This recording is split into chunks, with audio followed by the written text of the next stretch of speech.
Este trabajo ha sido realizado con profundo respeto y sincera admiración como un tributo a la memoria del Dr. John Vernon McGee, extraordinario hombre de Dios, autor de estos valiosos estudios bíblicos. Asimismo, rendimos reconocimiento al Dr. Samuel Montoya por su magistral narración al español.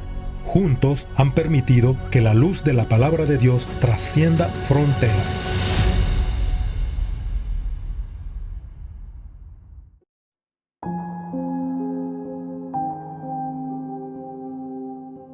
Continuamos hoy, amigo oyente, nuestro estudio en Génesis, el primer libro de la Biblia. Prosiguiendo con este estudio, comenzamos hoy con el capítulo 6 de este libro de Génesis, y vamos a considerar por unos momentos la causa del diluvio. Demos un vistazo a los versículos 1 y 2 del capítulo 6, que dicen: Aconteció que cuando comenzaron los hombres a multiplicarse sobre la faz de la tierra, y les nacieron hijas, que viendo los hijos de Dios que las hijas de los hombres eran hermosas, tomaron para sí mujeres, escogiendo entre todas. Ahora la frase hijos de Dios y la frase hijas de los hombres en realidad han causado mucha discusión en nuestros días. Usted notará, amigo oyente, que hay muchos hombres que sostienen la tesis de que los hijos de Dios en este pasaje son ángeles.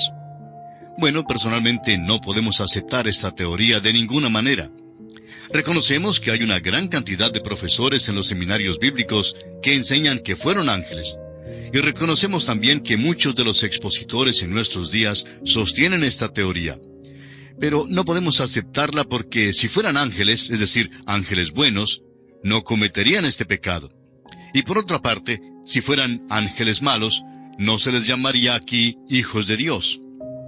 Luego, los hijos aquí fueron sencillamente hombres, no fueron monstruos. El versículo 4 de este capítulo 6 de Génesis dice: Había gigantes en la tierra en aquellos días, y también después que se llegaron los hijos de Dios a las hijas de los hombres, y les engendraron hijos. Estos fueron los valientes que desde la antigüedad fueron varones de renombre. No nos explicamos por qué tanto se imaginan que los hijos aquí fueron gigantes. Dice que había gigantes en la tierra en aquellos días, pero no dice que fueron los hijos. Ahora sí dice que fueron hombres de renombre. Ahora estos no fueron monstruos, sino simplemente hombres. Un expositor de la Biblia dijo en una ocasión que eran gigantes y monstruos. Pero creemos que la anotación aquí lo explica con toda claridad que los gigantes estaban en la tierra antes de que tuviera lugar esto. Simplemente significa que fueron individuos sobresalientes. Amigo oyente, la humanidad tiene una capacidad tremenda. La Escritura declara: porque formidables, maravillosas son tus obras. Y es una gran verdad cuyo significado perdemos con alguna frecuencia. Este concepto hoy degrada al hombre diciendo que él es un protoplasma de una basura o de alguna alga marina. Algunos científicos creen que muy pronto la teoría entera de la evolución será totalmente rechazada, lo cual por supuesto hará que algunos luzcan ridículos. Amigo oyente, una vez más, repetimos que la evolución no es nada sino una teoría y la ciencia no ha dado a conocer ninguna prueba conclusiva de ella. La evolución también es una filosofía y como cualquier otra filosofía se la puede aceptar o rechazar. Cuando es aceptada, ciertamente conduce a algunas soluciones muy desacertadas a los problemas del mundo. Realmente nos han metido en muchos apuros en todo el mundo. Uno creería, al escuchar tal filosofía, que estamos haciendo el papel de caballero ilustre, andando por todo el mundo, arreglando lo malo. Amigo oyente, nosotros mismos somos malos por dentro. Hoy en nuestros países encontramos los intelectuales en las universidades, en el gobierno, en medio de noticias y en la milicia que creen ser de marca mayor. Creen que de alguna manera u otra han alcanzado ya la cima. Es pues decepcionante en nuestros días observar cómo los hombres creen que son más grandes de lo que realmente son. El hombre en realidad está sufriendo de una caída tremenda en el pecado. Es totalmente depravado, y mientras no se tenga eso en cuenta, nos hallaremos en muchos apuros, en muchas dificultades. Ahora, Génesis es el libro de la genealogía. Como lo vemos en este libro de las familias, encontramos a los hijos de Dios que son de la línea divina, que ha provenido de Adán hasta Set. Encontramos también a las hijas de los hombres que pertenecen a la línea de Caín.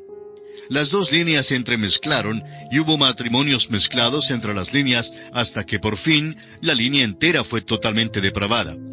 Bueno, no debemos usar la palabra totalmente, hubo una excepción. Ese es el cuadro que se nos pinta aquí. Ahora deseamos reconocer e insistimos en que muchos buenos expositores de la Biblia mantienen un punto de vista opuesto al que hemos mencionado. Ellos creen que los hijos de Dios son realmente los ángeles. Y si usted, amigo oyente, desea sostener ese punto de vista, pues no estará solo, irá muy bien acompañado. Por supuesto que si no desea equivocarse, mantendrá nuestro punto de vista. Y de seguro que no hay nadie que desee equivocarse, ¿verdad?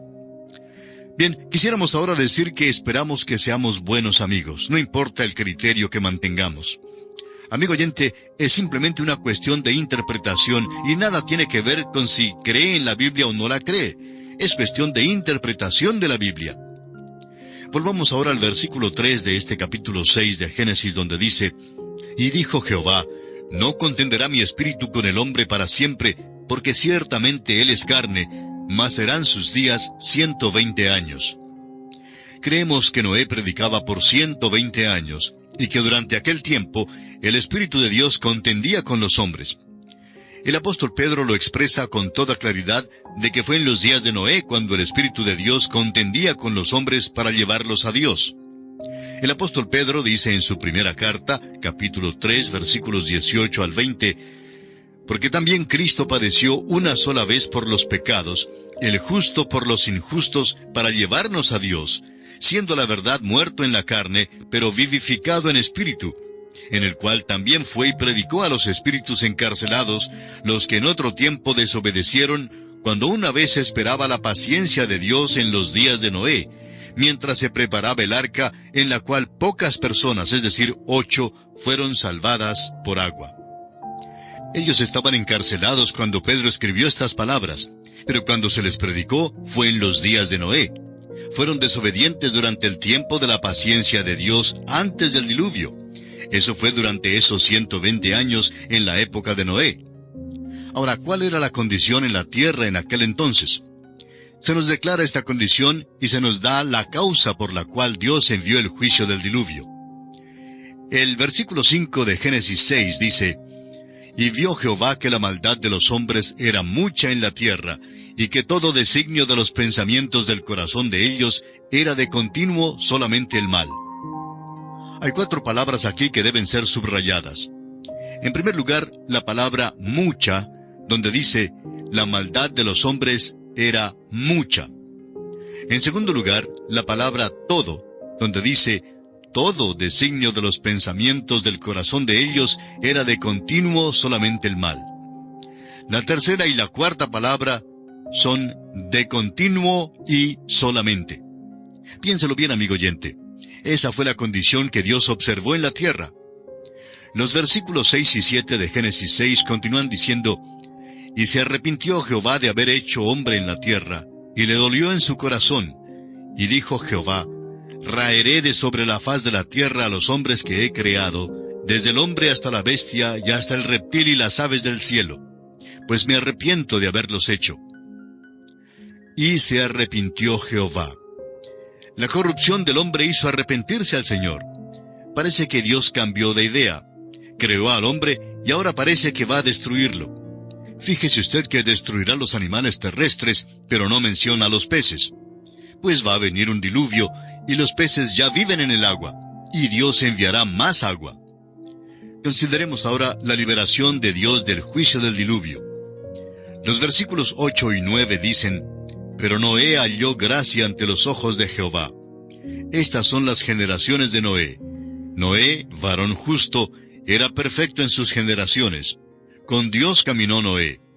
¿Por qué halló Noé gracia con el Señor? Porque Noé caminó con Dios, y porque fue justo y perfecto en las generaciones. Esta es la razón por la cual Dios salvó a Noé. En el libro de Hebreos, capítulo 11, versículo 7, leemos, Por la fe Noé, cuando fue advertido por Dios acerca de cosas que aún no se veían, con temor preparó el arca en que su casa se salvase, y por esa fe condenó al mundo, y fue hecho heredero de la justicia que viene por la fe. Noé tuvo que tener fe para preparar el arca sobre la tierra seca cuando aún todavía no había lloviznado. En este capítulo 11 de Hebreos se nos dice que fue por la fe que Enoc fue traspuesto. El hombre de fe, el creyente, está eximido del juicio. En el rapto de la iglesia, todos los creyentes irán porque esta liberación es para creyentes, y aún el santo más débil será arrebatado junto con la iglesia. Será arrebatado porque Dios engrandece su misericordia. Es la misericordia de Dios que puede mostrar a Noé el tiempo del diluvio. Ahora se nos da de nuevo la razón por la cual Dios envió el diluvio. Dios vio que el camino del hombre se había desviado del propósito para el cual Dios lo había creado. El hombre no seguía ya el camino de Dios, sino su propio camino caprichoso. Los versículos 11 al 13 de Génesis 6 nos dicen: «Y se corrompió la tierra delante de Dios, y estaba la tierra llena de violencia.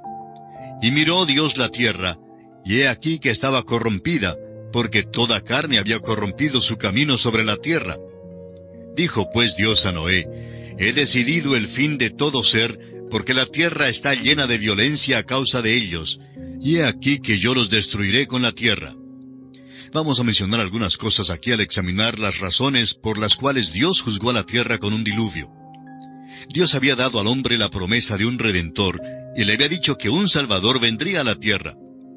Todo el mundo debió haberlo esperado y buscado. En lugar de eso, se nos dice que el hombre se había apartado de Dios. Luego sabemos que Dios había provisto un sacrificio a Adán y Eva. Hallamos que por medio de esto, Dios había dado un gran principio eterno. Los dos hermanos, Caín y Abel, representan los dos grandes sistemas, dos clases de personas. Hay los farisaicos, que traen el fruto de sus obras, y hay los quebrantados de espíritu, que traen el sacrificio de la fe.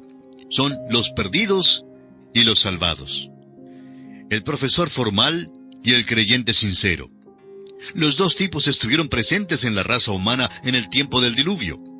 Los patriarcas vivieron por tanto tiempo que Adán y Matusalén llenaron el período entero desde la creación y el diluvio. Ciertamente compartieron la revelación de Dios con el resto del género humano. En la carta universal de Judas, en los versículos 14 y 15, leemos que Enoc predicó y profetizó durante ese período.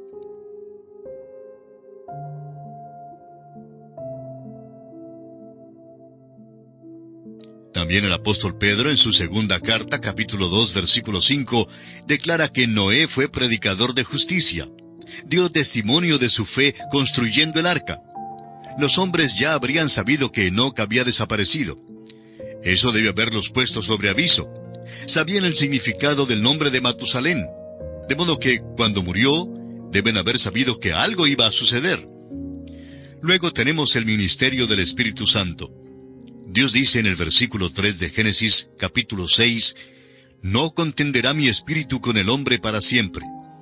De modo que el Espíritu de Dios contendía con el hombre, y el hombre rechazaba a Dios por completo. Esta fue la actitud general con la excepción notable de Noé y su familia. El Espíritu de Dios estaba contendiendo con el hombre en la tierra, pero el hombre se desviaba de Dios. Este es el cuadro que está ante nosotros. Esto es lo que trajo el diluvio sobre la tierra. Por tanto, hay suficiente evidencia dada aquí que clarifica perfectamente el hecho de que Dios fue justo y correcto al enviar el diluvio. Si Dios no hubiera enviado el diluvio en el tiempo en que lo envió, habría perdido la raza humana entera. Aun como lo hizo, quedó un solo hombre, y ese hombre fue Noé. Aquí había un hombre que caminó con Dios, que creyó que Dios haría lo que había dicho y que todavía confió en Dios. Estaba dispuesto a correr el riesgo de construir un arca en la tierra seca y de convertirse en el hazmerreír de la comunidad. Y así sucedió por 120 años. Pero él creyó la palabra de Dios. La Biblia nos habla de una comparación extraordinaria existente entre los días de Noé antes del diluvio y los días en la tierra antes de que venga Jesús de nuevo. Esto no se refiere al rapto de la iglesia, sino a su venida a la tierra para establecer su reino. Hay algunos hechos análogos muy notables que ya han acontecido. El capítulo comenzó diciendo que los hombres se multiplicaron sobre la faz de la tierra. Hubo un tremendo aumento de población y el hombre se había esparcido por aquel entonces y por tanto poblaba mucho de la tierra. Se había esparcido en toda dirección. vemos hoy de nuevo un tremendo aumento de población y el hombre se multiplicará más aún sobre la faz de la tierra. Ahora notamos que Dios dijo, no contenderá mi espíritu con el hombre para siempre. Y se nos dice que en el período de la gran tribulación, el Espíritu Santo ya no refrenará más la maldad. Todavía estará presente para convertir a los hombres, pero no estará refrenando la maldad en la tierra. Las proposiciones de Dios a los hombres serán menospreciadas y rechazadas como fueron en los días antes del diluvio. ¿No es asombroso cómo los hombres hoy en día escuchan a ministros que niegan verdades bíblicas vitales? En cambio, casi no se oye nada del hombre que cree completamente lo que Dios ha revelado. Los creyentes verdaderos han tratado de progresar, han tenido varias convenciones y tratan de regresar a la corriente principal. Pero vivimos en un día en que, si uno desea estar firme por Cristo, notará que no le va a ser posible hablar con frecuencia ante las cámaras de televisión. El camino aceptable hoy es negarlo todo, protestar y marchar. Nuestro mundo experimentará el rapto de la iglesia. Sucederá que un gran número de personas desaparecerán de la tierra. Pero notamos que entonces hubo también juicios. Sin embargo, las personas no hicieron caso de ellos. Dios les había dado amonestaciones y les había dicho que vendría el diluvio. Sin embargo, no prestaron atención a tales amonestaciones.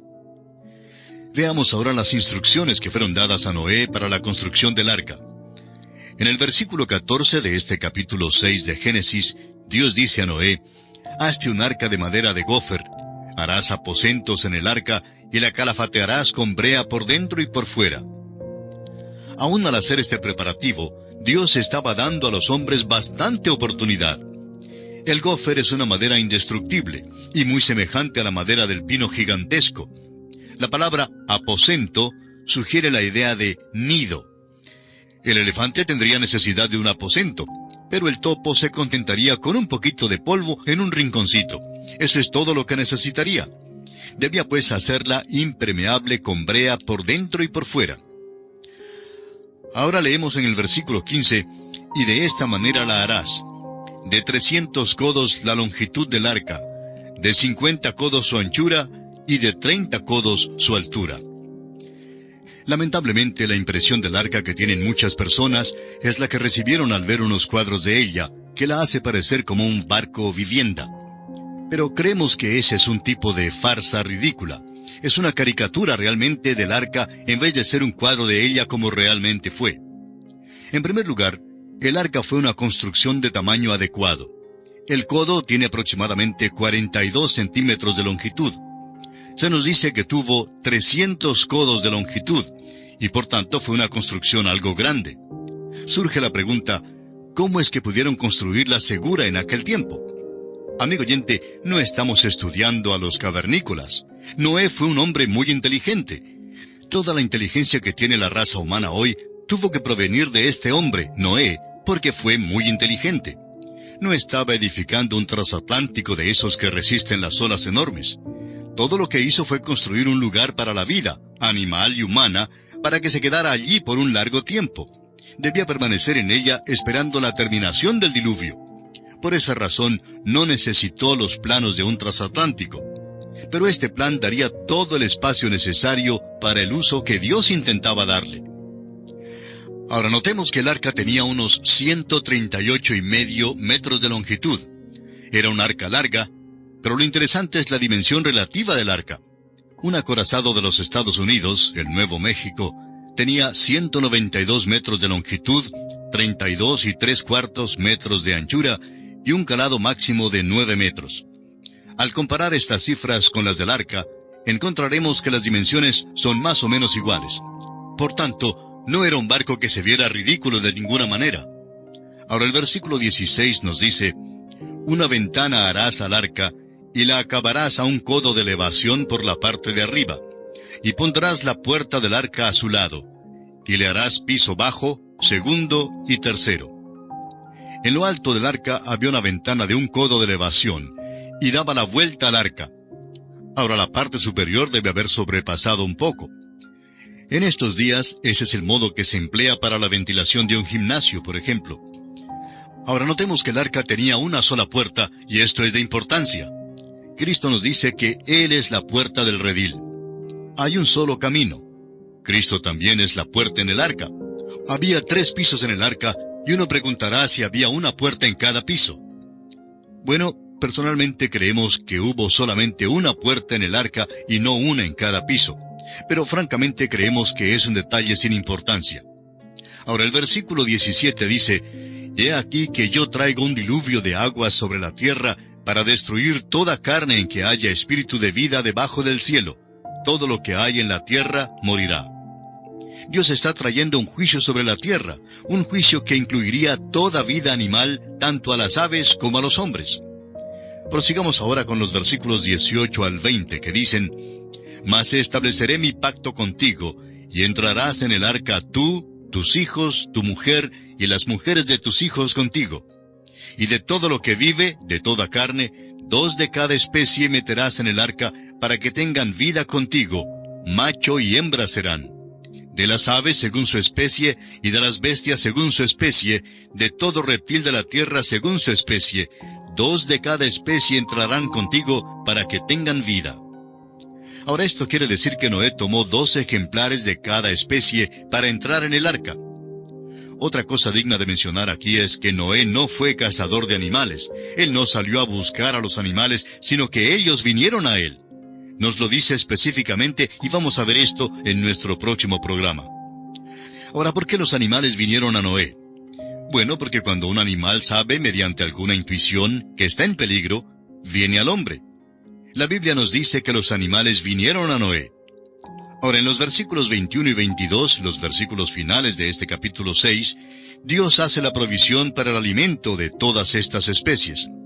Dice Dios allí, «Y toma contigo de todo alimento que se come y almacénalo, y servirá de sustento para ti y para ellos».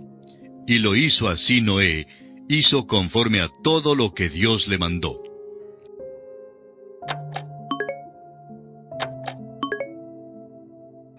Y esto concluye nuestro estudio del capítulo 6 del libro de Génesis. Hasta nuestro próximo programa, amigo oyente, es nuestra oración que Dios le bendiga abundantemente.